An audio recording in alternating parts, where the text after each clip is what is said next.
Hi, I'm Daniel Lucas, and welcome to Abstract Essay, where ideas take shape, thoughts find depth, and every conversation explores the art of thinking beyond the obvious. And today I have my special guest. He is a writer and an entertainer, and of course, the author of the book Junk World, none other than Mr. Michael Stangeland. Oh, Mr. Michael, can you please introduce more about yourself that I missed? um, well,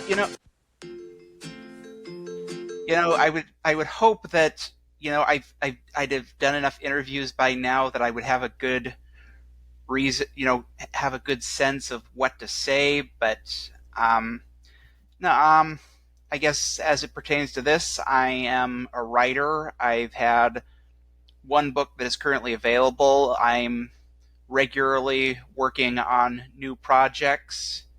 I live in the Midwest. So, Mr. Michael, today let's talk about your writing process. How did you original vision your book Junk World throughout the writing journey? Well, the specific process that I used for this book is, I guess, as with all such projects, it starts with a basic idea, and hopefully it's an idea that you like and that you think is a good idea. Now, this particular book came about a little in a bit of an unconventional way, where it started with the main character of Leroy Brown himself, where I had created him under different circumstances, but I liked the character and I liked kind of a different setting that he was in that was, similar but not quite the same as what he wound up in. But I thought, hey, I like this character. I think I've got an idea here, so I'm going to try and write a book around it. And from there, I'd say the first part of it is a lot of the stuff kind of framed in my head. I had this general vision that kind of molded in my head over time that I eventually, I wrote down and did an outline, and then I took that outline and started just writing out the drafts. One draft there weren't too many drafts, but still, there were a couple of them that eventually molded into the final product. Final product indeed. Did you discover your book true purpose during the writing process? Could you say, I'm not, yeah, my apologies, I didn't quite understand the question. Did you discover your book's true purpose during the writing process? Probably not, because I'm not sure. I'm not sure if I'd say I do know the book's true purpose. I mean, maybe it's just not understanding what that means for a book like this. I saw the book primarily as, I thought this would make for an entertaining story. Let's talk about the craft and process. Could you walk us through your daily writing ritual, the when, where, and how you create a practice? Well, I would say I don't have a specific set schedule. It's like I try and I certainly have times I'd like to work on things, but a lot of time it basically comes down to finding opportunities in the rest of my day, especially since at this point in my life, writing is really more of a hobby than an actual job. I mean, something I would certainly hope to change someday. So I can't say I have a set daily process or routine that I work through. It mostly comes down to, just finding opportunities and then committing myself to those opportunities to getting words together. How do you navigate between discipline, structure, and creative flow in your writing process? Well, I think hopefully it aligns with your question, but I think the best analogy that I like to envision is that in a way I see my writing process as kind of like carving a sculpture. If you imagine a sculpture like you have a big block of stone, you have you when you have that block of stone, you may have an idea of what you want to create out of it. Now, in theory, you could take that sculpture and just carve it however way you want. However, if you if you want the actual sculpture to hold together and you want it to look good, you have to stay by current. You have to stick to certain rules. There's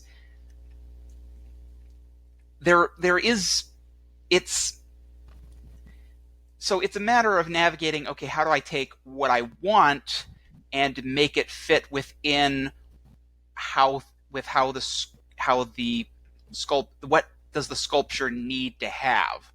Or as another comparison, something I've heard it seems like kind of an obvious thing when you think about it, but when someone is designing or remodeling a house, well, when you have a structure like that, the building, it needs to there are certain points, like certain walls or certain support structures that do need to stay in place. If you knock those down, you're going to bring the whole building down. So, if you have a house and you want to remodel it, you can't just remodel it any way you want. You do have to work around the critical support structures. Well, Mr. Michael, very well said. Very well said. Where's my applause? And here we go.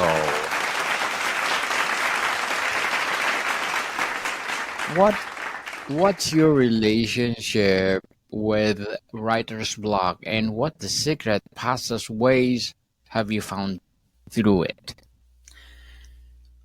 Well, I think that it probably just comes down to, you know, bashing your way through it, because if I don't know, okay, what should happen, the only solution is to think about, okay, how could I resolve this situation? So maybe that requires looking back and seeing, do I need to change something early in the story? But ultimately, for me, I think writer's block is solved by just breaking the block. Brute. I mean, maybe it's more sophisticated than that, but in some ways, it's just brute forcing it. Definitely. And Mr. Michael, what personal transformations did you experience while bringing this book to life?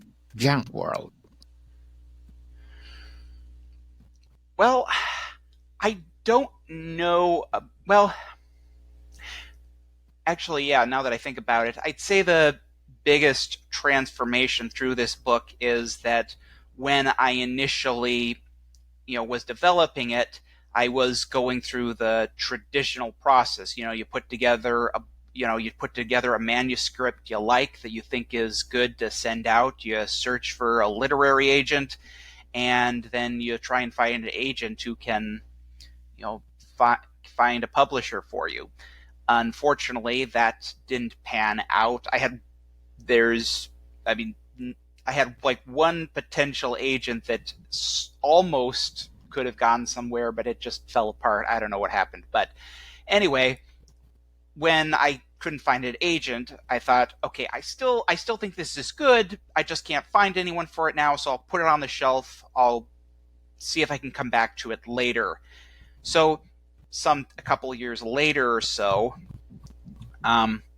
Well, I have a living situation where I live with my grandmother in kind of an in-home caretaker situation. So one of the main things that I do outside of writing is that I help take care of my grandma. And my grandma, given that we're not disconnected, she is aware of my writing. And at one point, she asked me, was there anything she could do to help me? And so, based on that conversation, I thought, talking with her, you know what?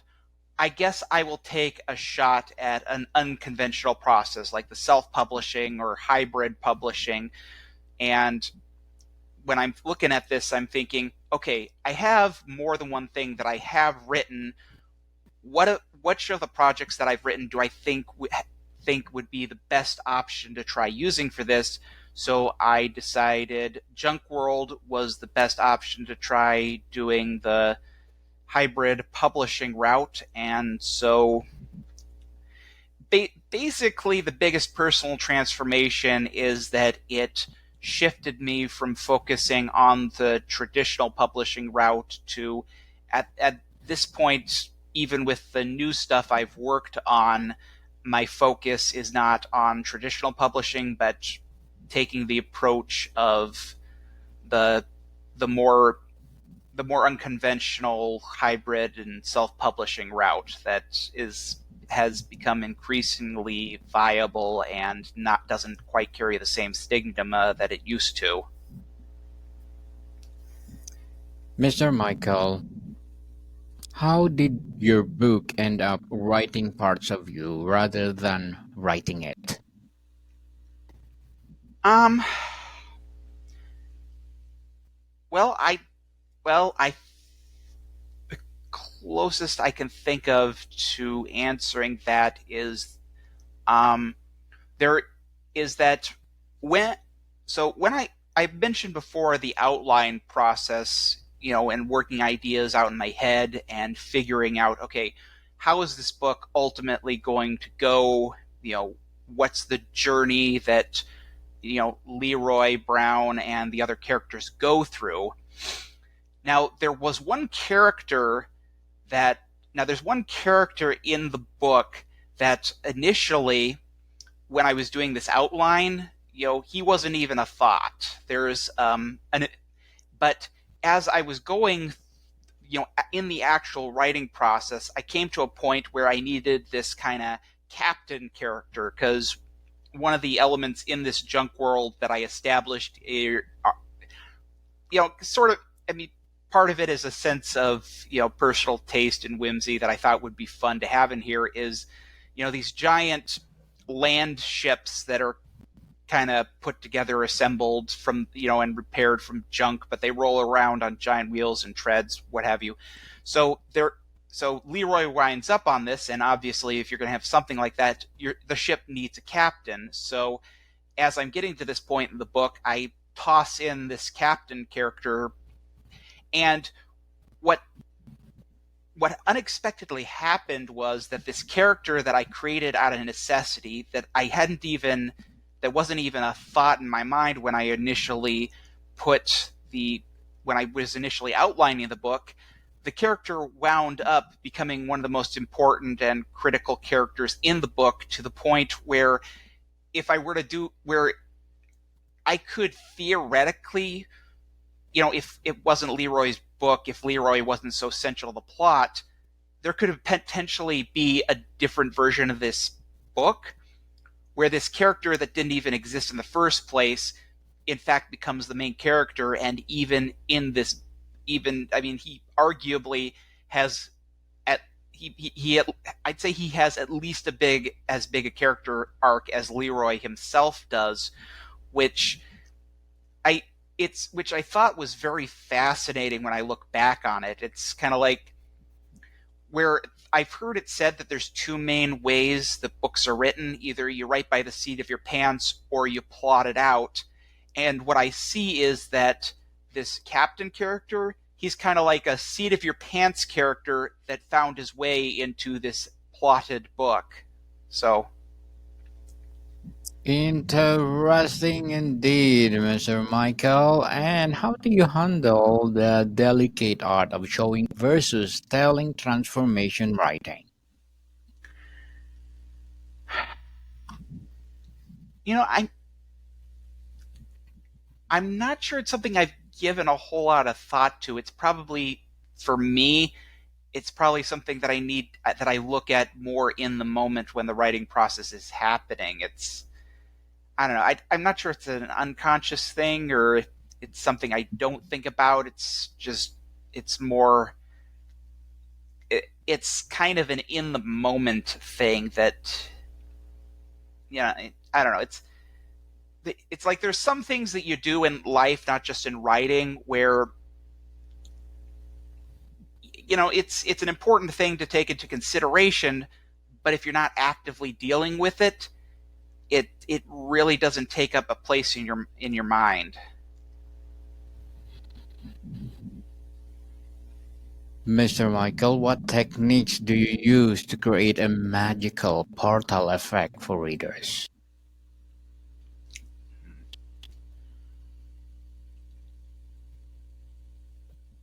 Well, I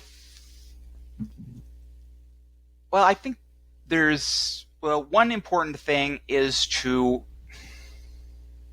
hmm, I I think for me the big thing is, well, okay, okay. So what I find that I think works into that is part of the way that, again, going back to when I mentioned, like, I envision, the plotting process and outlining and all that. What I've found is that when I'm writing or any of this creative stuff, a lot of times what I find is that when I'm framing it in my head, I'm envisioning it very much kind of like it's like I'm envisioning like a movie scene.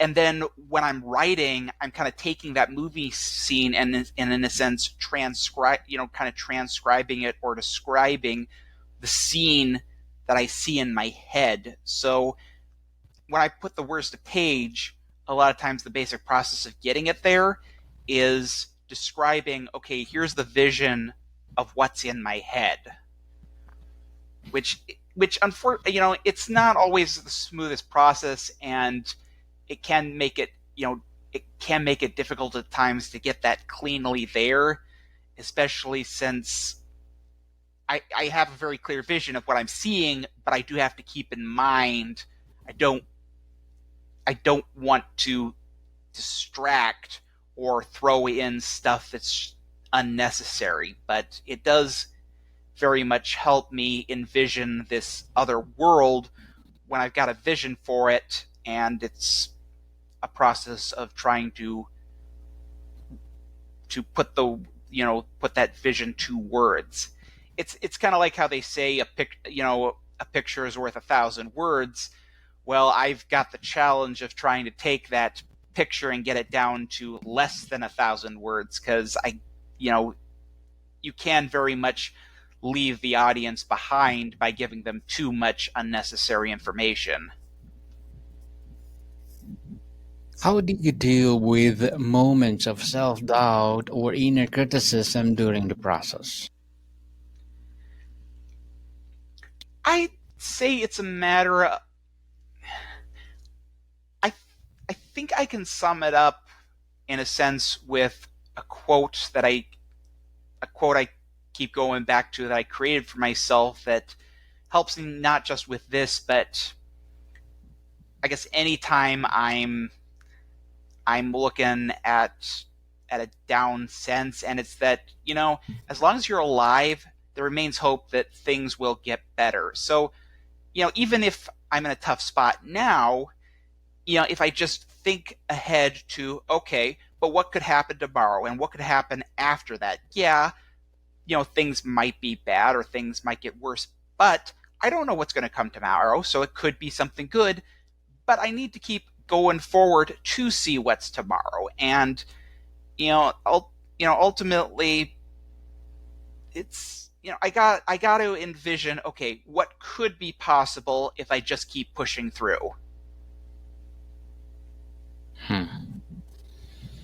Interesting, Mr. Michael. But before we wrap up our discussion for today, I'm inviting you to listen to my other podcast, people. My other podcast, because my abstract essay is already in fifth season, abstract poetry in second season, and my book 101 review in fifth season too. Comedy 101 in second season, and my food 101 in fifth season as well. Geography 101 in fourth season, and my baby podcast Law 101 and mental health 101 love letters in its fourth season, and movie 101 review and music 101 is in fourth season too. Science 101 and sex 101 in its first season. Please listen to them wherever you listen your podcasts.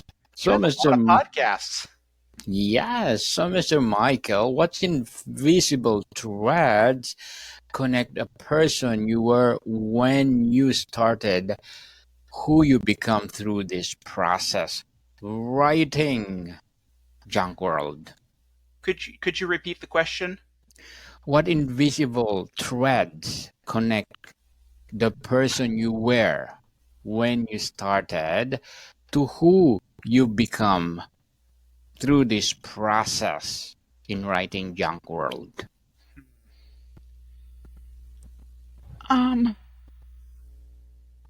I don't know. I think it may just be a matter of not understanding the question. Yeah, I don't know. Do you have a different way of phrasing it? Yes. So when you're writing this book, Junk World, who are you before? Are you aspiring writers, or you?